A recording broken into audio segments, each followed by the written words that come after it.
ให้เวลาชั่วโมงหนึ่ง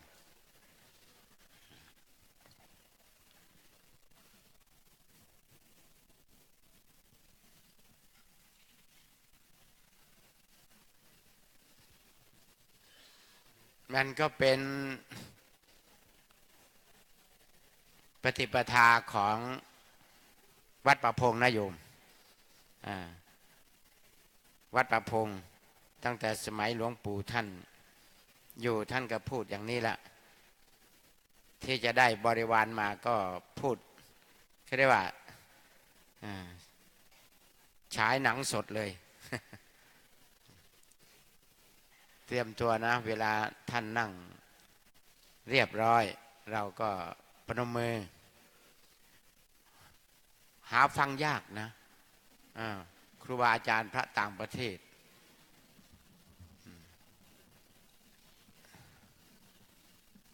เตรียมตัว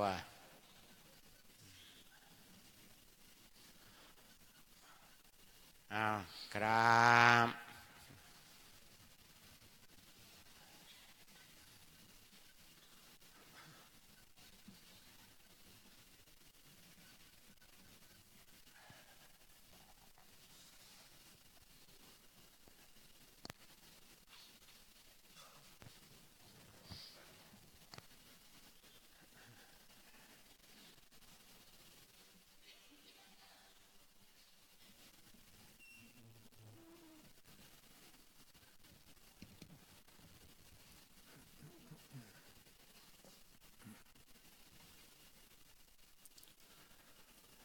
นะโมตัสสะภะคะวะโตอะระหะโตสัมมาสัมพุทธัสสะนะโมตัสสะภะคะวะโตอะระหะโตสัมมาสัมพุทธัสสะนะโมตัสสะภะคะวะโตอะระหะโตสัมมาสัมพุทธัสสะพุทธังธัมมังสังฆังนะมัสสามิ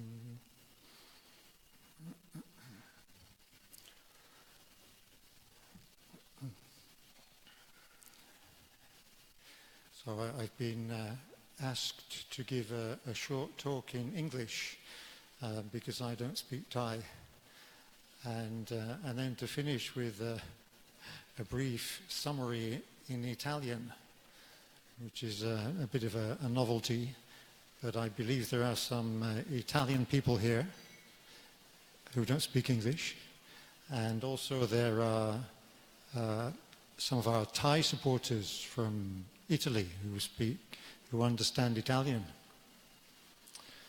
So if at some point you realize you don't understand what I'm saying, it could be because I've started speaking Italian.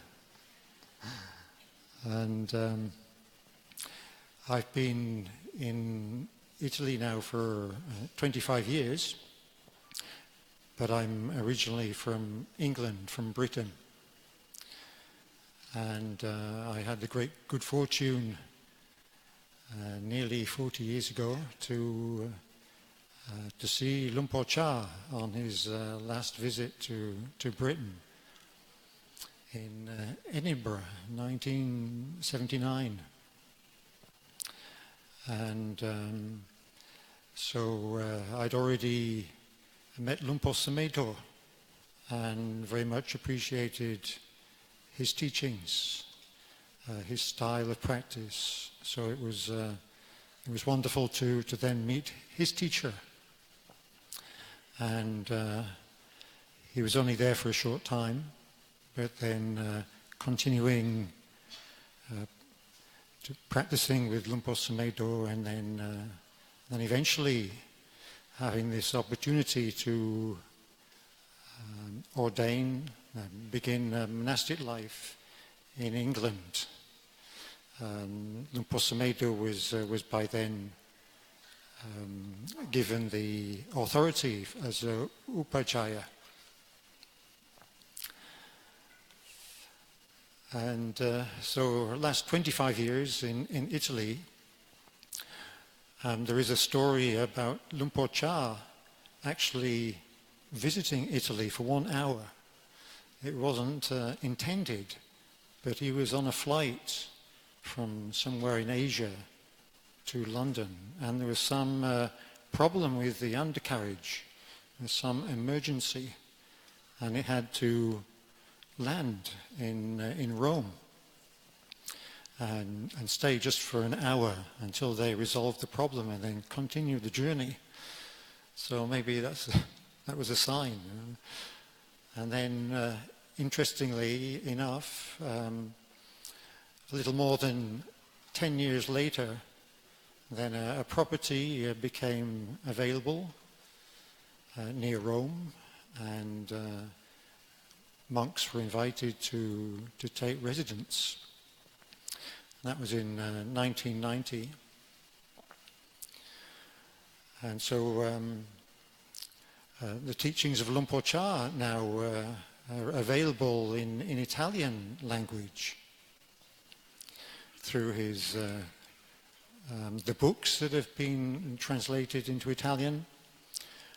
There is an anthology, the collected teachings of Luang Por Chah is one big volume for the library or 3 smaller volumes, and that has been expertly translated into Italian and available for the time being on the internet, and then eventually will be available as hard copies.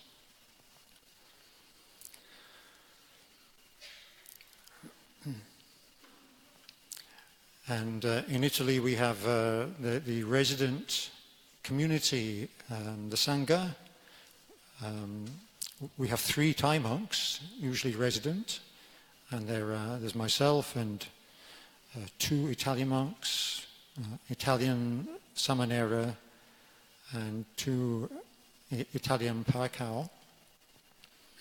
And the people that come, that support us, there's a lot of support from Thai people living in Italy, and there's also Sri Lankan people, and there's a lot of interest from Italian people as well.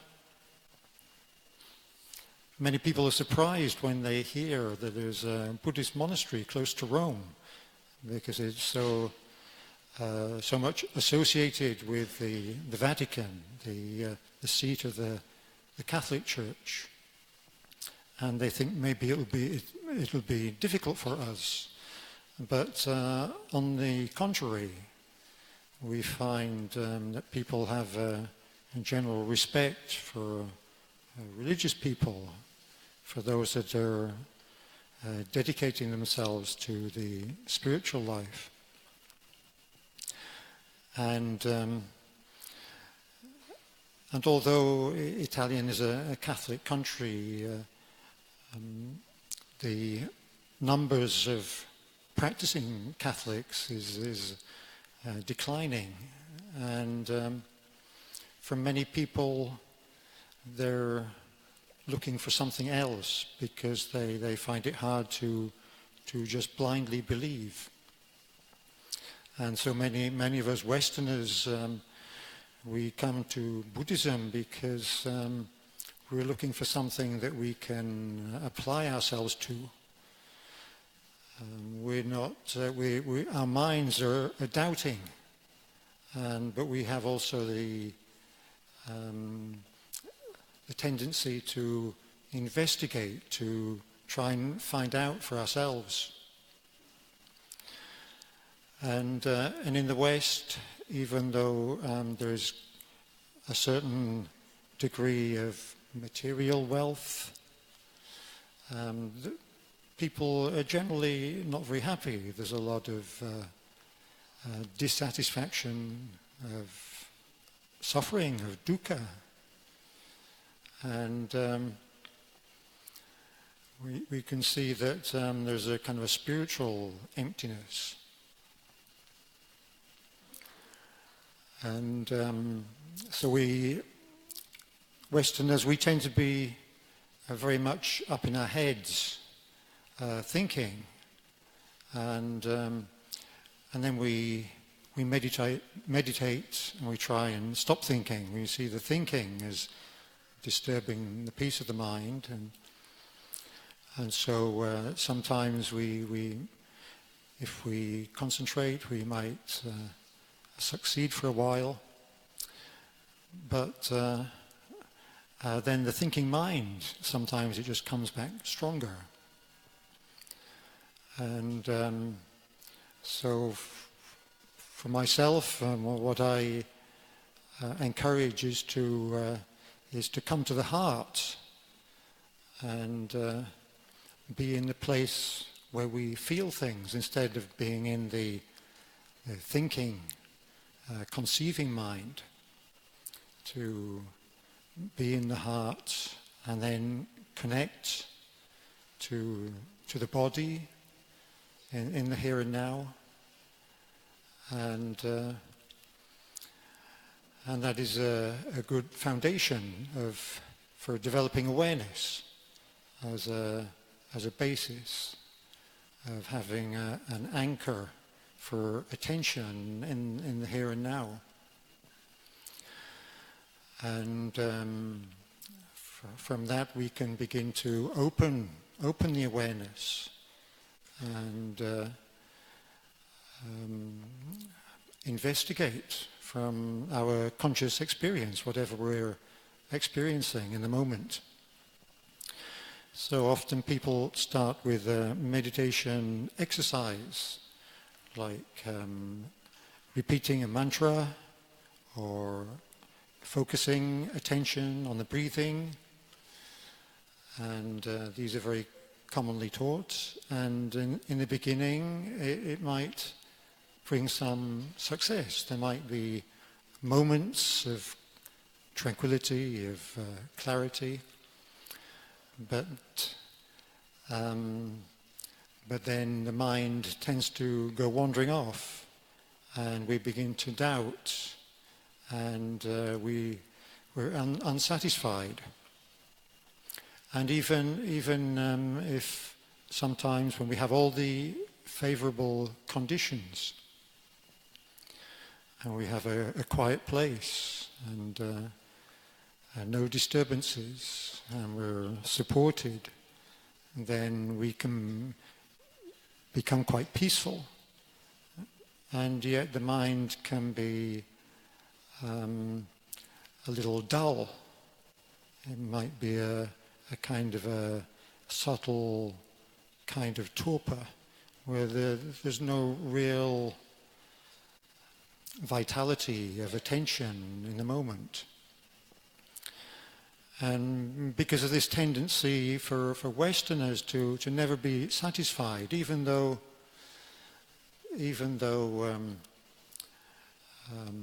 they basically have everything they need on a material level, and the mind tends to always project to the future. We think when we get what we want, we'll be happy. When we get rid of what we don't want, we'll be happy. And so that means we're unhappy in the moment, and we see happiness as a possibility, a hope for the future, but also a fear that it might not be possible.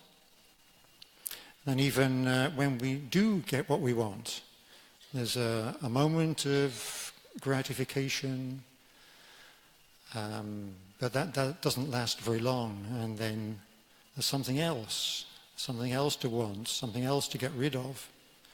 So trying to find happiness through desire is just endless and leads to despair. So I've started to use a series of questions, using the thinking mind to investigate, to cut through these tendencies, and very simply, and this can be during daily life or during meditation, just to ask oneself, how am I feeling right now? And not trying to describe, find the right words, but to ask the question, and the mind empties, and there's a sense of being present, of being connected here and now. We're looking inwardly How am I feeling in the body, in the mind? And then we can ask, at this moment, am I lacking anything? Is there anything that I need that I don't have right now? And then one can ask, is there anything that I can't support, that I can't endure? Something too unpleasant, too difficult to bear with here and now? And so this is a way of investigating, using thought to direct attention. And what happens with me practically every time I ask myself these questions, and I discover that actually here I am now, everything's quite okay. I'm okay. And not really lacking anything. And there's nothing too difficult to endure, even though there might be some discomfort, something not quite right. And so we find access to a way of appreciating here and now what we have already, and finding a sense of inner ease and well-being, of contentedness in the ordinary, the here and now. And usually the mind tends to focus on that one thing that isn't as we would like it to be, that unpleasant or difficult feeling in the body, in the heart, in the mind, and we tend to focus it, and then we're resisting. And so we get caught up in resistance, in aversion, or we get caught up in something that we long for, that we wish to have, and we desire, and we get caught up in that. And we're always projecting onto the future, and never really find contentment, even though we might, for a lifetime, be blessed with many good things, all supportive and never really lacking anything, never experiencing any great tragedy, and yet we can be discontented, never really appreciating. And we always think maybe in the future we can be happy, but then it never arrives. And then it gets too late. At a certain point in life, the future doesn't look very promising, and then it's very easy to get lost in nostalgia for the past, living in the past.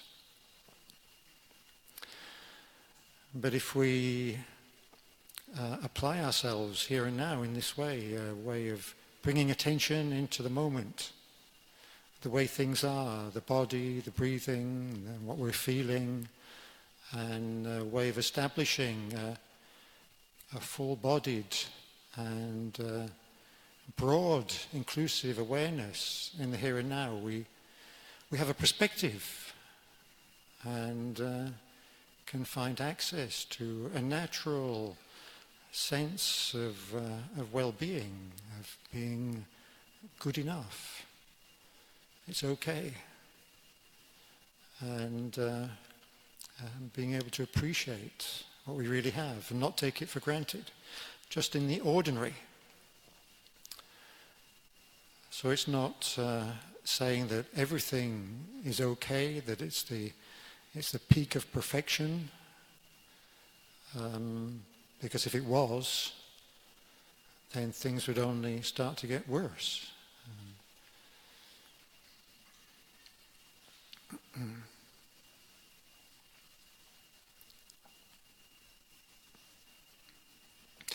So it's not about taking things for granted or being complacent or being lazy, but there is still effort being applied to being awake in the moment, being fully present, being mindful, and opening to the flow of conscious experience. Because as we chanted this evening, the Buddha recommends us to reflect often that we're subject to old age, sickness, death, separation from the loved. We can't always get what we want. Sometimes we get what we really don't want. We don't have much degree of control over a lot of things. And we can have this understanding, the heart is prepared. And when we do experience some kind of dukkha, some kind of suffering, whatever form it takes, then we can bring it into awareness. Instead of, we have the clarity to be aware of the habit taking over, of resisting, of wanting, getting caught up in the way things are. And so with this anchor of attention in the here and now, a broad awareness, we have a perspective. We can be with the unsatisfactoriness, the discomfort, the dis-ease, the suffering in the here and now. Instead of getting caught up in trying to distract ourselves, of finding something pleasant to experience, to think about, trying to forget it, trying to shut it out, trying to blame it on somebody else or ourselves, but of very directly opening up to the experience as it is, and being with this awareness of the changing nature of what we're feeling, what we're experiencing, seeing how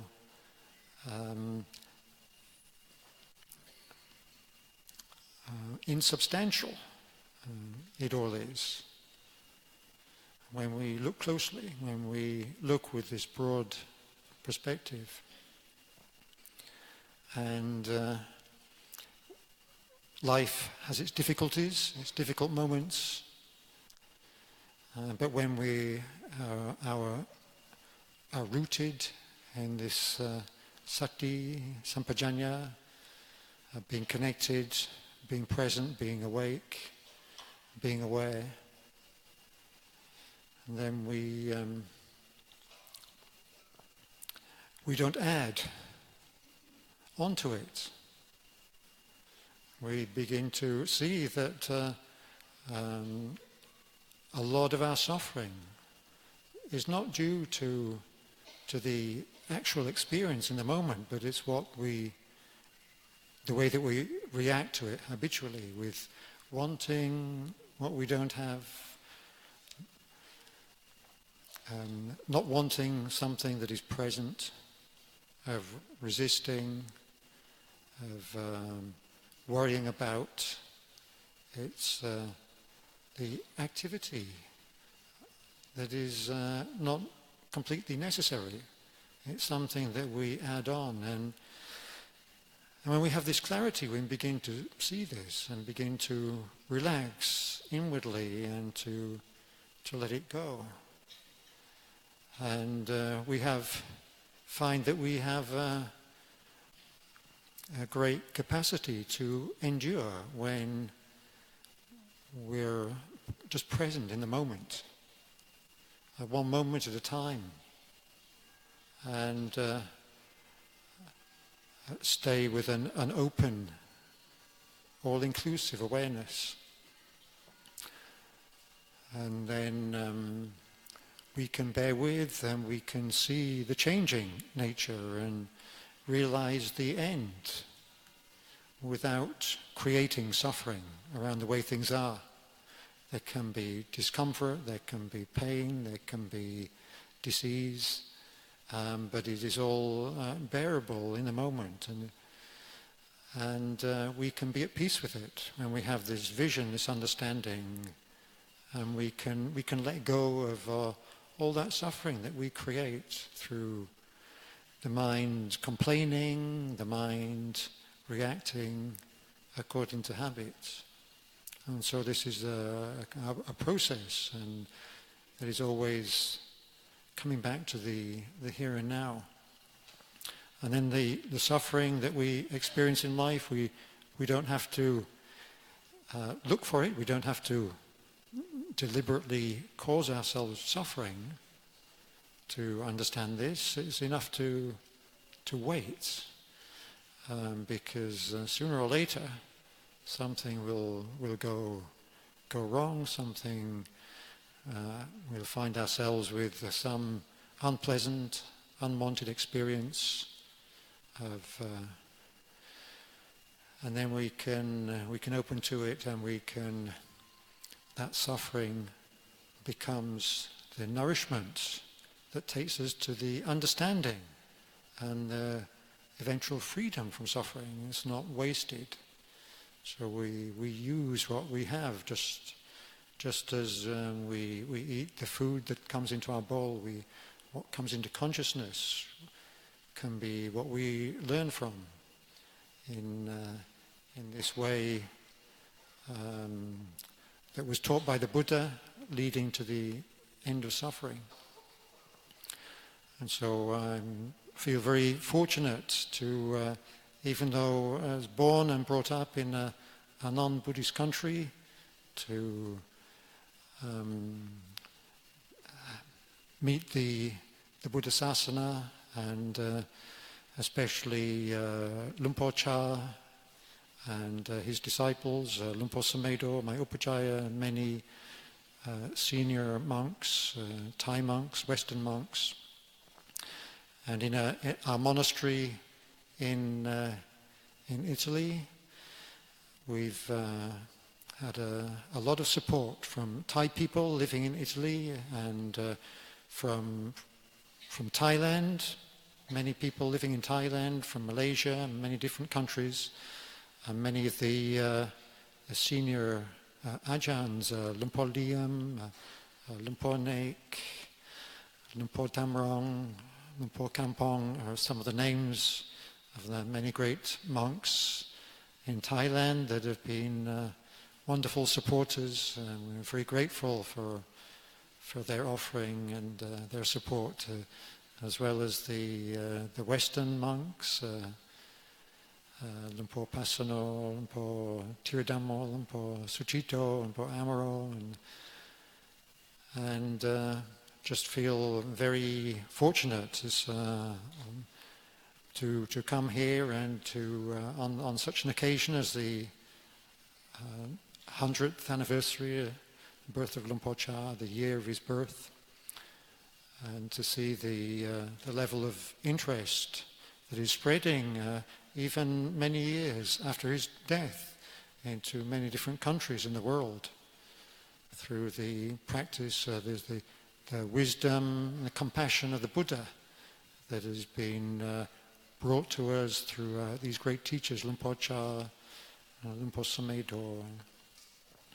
So I'd just like to take this opportunity to express my anumodana and all my best wishes for your growth in the Dhamma towards the complete freedom of suffering. And just to finish, a few words in Italian, just in case.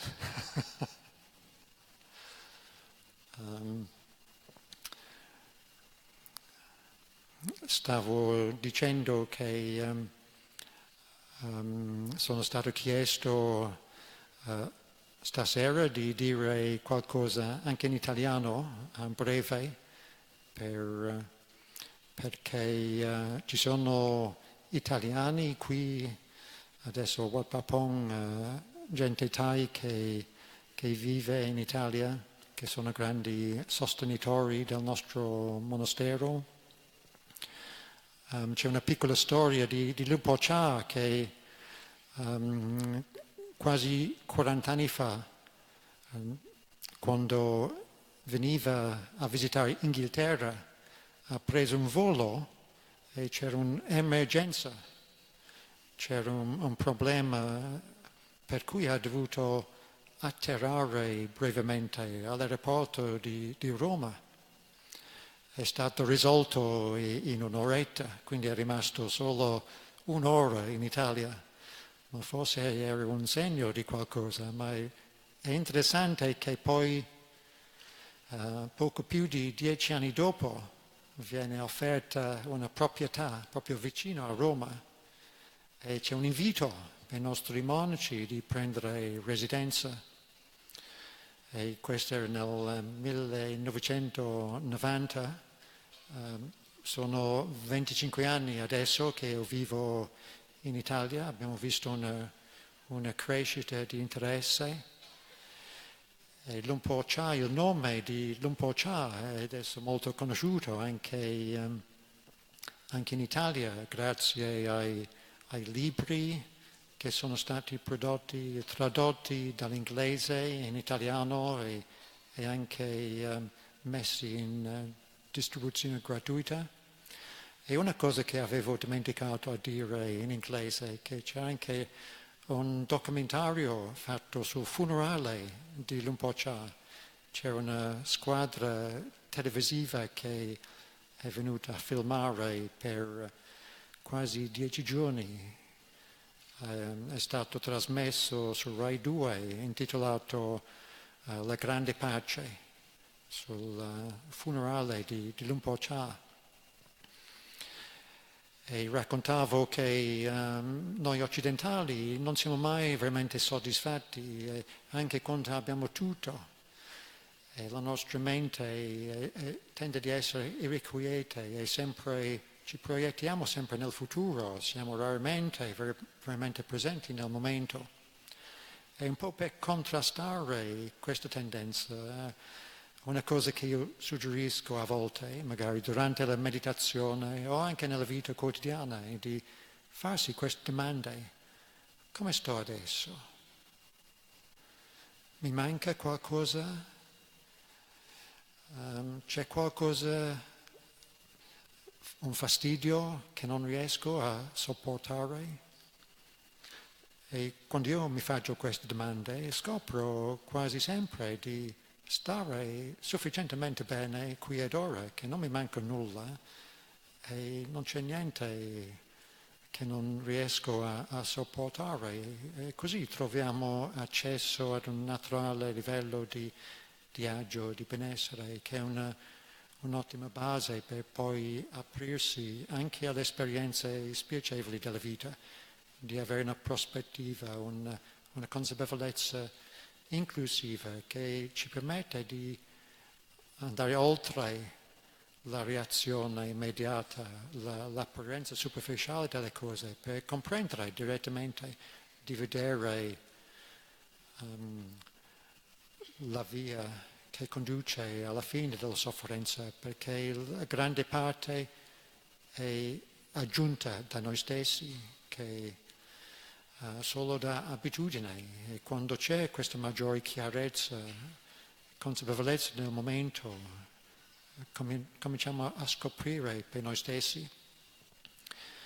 E così questo messaggio del Buddha, la saggezza, la compassione del Buddha, che è stato poi portato avanti da tanti monaci e fino ai tempi più recenti, l'esempio di Lumpur Cha, poi i suoi discepoli come Lumpur Liam e Lumpur Sumedho, che è il mio Upajjhaya, i vari monaci thailandesi qui, i monaci anziani, i monaci occidentali che sono stati sostenitori, ci hanno sostenuto in questi sviluppi nel monastero in Italia. Quindi vorrei finire esprimendo la mia gratitudine e una grande parte del sostegno materiale che viene dalla generosità da tante persone thailandesi in Italia, ma anche qui in Thailandia, anche in Malesia.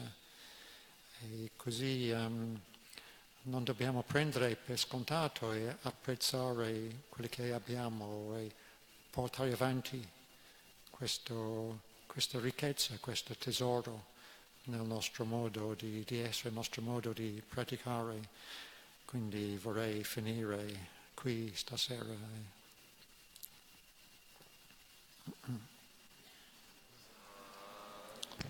Sadhu. เตรียมตัวครับ